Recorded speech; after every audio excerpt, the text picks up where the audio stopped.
হয় বিশ্বকৰ্মা পূজালৈ মাজত মাত্ৰ আৰু কেইটা দিন আৰু বিশ্বকৰ্মা পূজাৰ কেইদিন পিছত শাৰদীয় দুৰ্গা পূজা কিন্তু যোৱাবাৰৰ পৰা মহামাৰী কৰোনাৰ বাবে এক ভয়ংকৰ পৰিস্থিতিৰ সৃষ্টি হৈছিলে যাৰ বাবে পূজা অনুষ্ঠান সকলো প্ৰায় বন্ধ হৈ পৰিছিল কিন্তু এইবেলি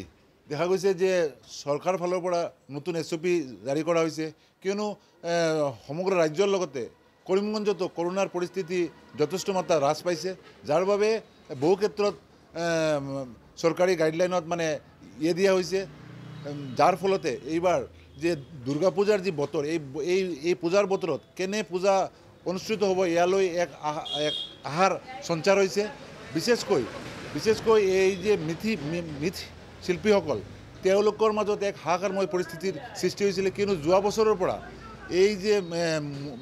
মৃৎশিল্পীসকল আছিলে তেওঁলোকৰ একমাত্ৰ ৰোজগাৰৰ আছিলে যে মূৰ্তি বনোৱা কিন্তু দেখা গৈছে যে এই মহামাৰী কৰোনাৰ বাবে এই মূৰ্তি বনোৱা প্ৰায় তেওঁলোকৰ বন্ধ হৈ পৰিছিলে কিয়নো যোৱাবাৰ কৰিমগঞ্জত যিসকল ভিক বাজেটৰ পূজা আছিলে সেইসকল প্ৰায় বন্ধ হৈ পৰিছিলে অকল খালি নিয়ম অনুসৰি পূজা পালন কৰা হৈছিলে কিন্তু এইবাৰ সকলৰ মনতে এক আহাৰ সঞ্চাৰ হৈছে কিয়নো মুখ্যমন্ত্ৰী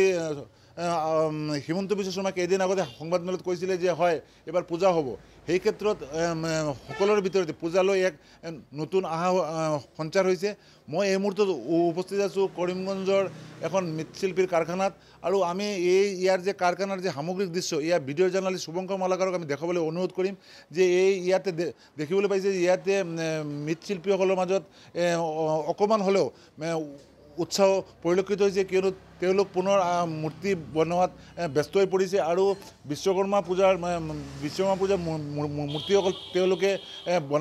বনাই ৰাখিছে কিন্তু আমি জানিব পৰা মতে যে প্ৰতি বছৰৰ দৰে এইবাৰো যে বিশ্বকৰ্মা পূজা হ'ব এয়ালোকে আশা কৰিছে আৰু সেই ক্ষেত্ৰত তেওঁলোকে মূৰ্তি বনাইছে কিন্তু আমি জানিব পৰা মতে এই মুহূৰ্তলৈকে কোনো ধৰণৰ কোনো মূৰ্তি তেওঁলোকে গ্ৰাহকৰ পৰা অৰ্ডাৰ পোৱা নাই যাৰ বাবে তেওঁলোকে এতিয়াও শংকিত আছে যে এই যে মূৰ্তিসকল বনোৱা হৈছে এই মূৰ্তিসকল কিমান বিক্ৰী হ'ব নাই ইয়ালৈ তেওঁলোকে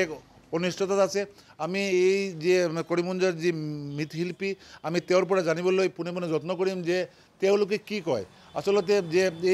এই যে মৃৎশিল্পীসকল সমগ্ৰ ৰাজ্যতে তেওঁলোকৰ মাজতে হাহাকাৰ পৰিস্থিতিৰ সৃষ্টি হৈছে কিয়নো পূজা অনুষ্ঠান বন্ধ হোৱাৰ ফলতে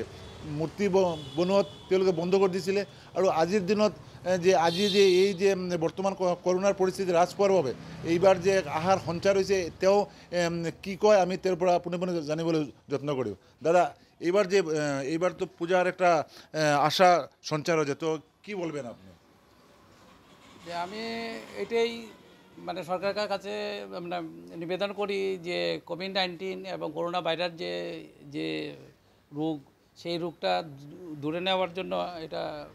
দর্শক এবং সরকারের কাছে আমি প্রার্থনা করি যে এই জিনিসটা যত তাড়াতাড়ি হয় এটা যাতে দূর করা যায় এই নিয়ে আমরা যে শিল্পী যে কাজ করতে আছি বিগত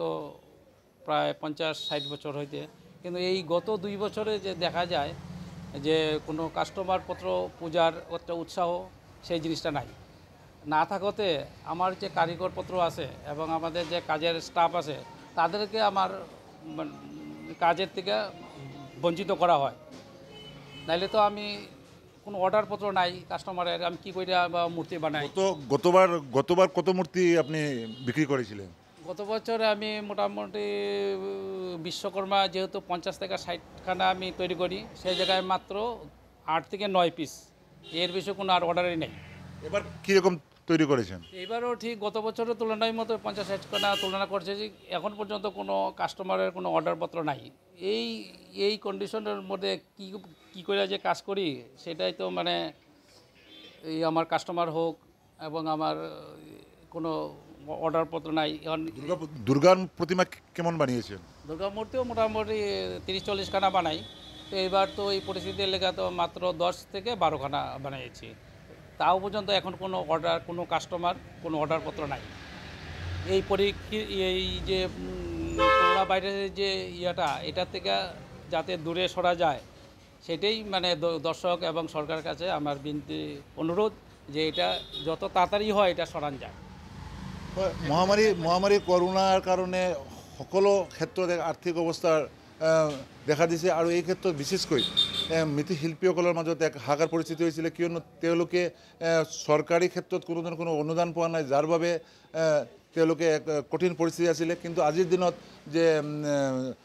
নতুন যিটো SOP জাৰি কৰা হৈছে, এই ক্ষেত্ৰত যে এই যে পূজাৰ যিটো বতৰ, যে বিশ্বকৰ্মা পূজা আৰু দুৰ্গা পূজালৈ তেওঁলোকে মূৰ্তি বনাইছে ঠিকেই, কিন্তু এই মুহূৰ্তলৈকে কোনো ধৰণৰ কোনো গ্ৰাহকৰ ভিৰ নাই বা কোনো চাহিদা নাই। এতিয়ালৈকে তেওঁলোকে চিন্তিত হৈ আছে।